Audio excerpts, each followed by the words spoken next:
Is Guillermo del Toro just a less interesting Tim Burton?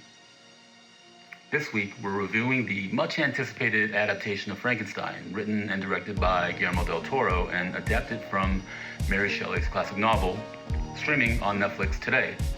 I caught a matinee early this week at the famed Egyptian Theater in Hollywood in 35mm, no less, and sadly, it did not improve the experience. I've never been a huge Del Toro fan. While I respect his craftsmanship, I've always found his work to be a bit florid, self-indulgent, and old-fashioned. Frankenstein is no exception, and it suffers from serious story issues on top of that.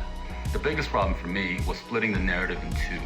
The first half belongs to and is narrated by Oscar Isaac's Dr. Frankenstein, the second by his creation, played by Jacob Elordi.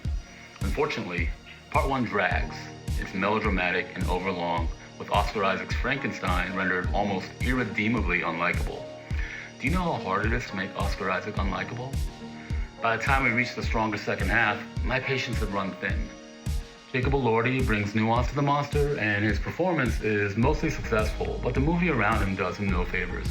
The score is also dreadful, amplifying the film's antique feel. Del Toro's commitment to production design is admirable, but his aesthetic here feels dated and unoriginal. Compare that to a film like Poor Things, which reimagines a similar era with wit and vitality.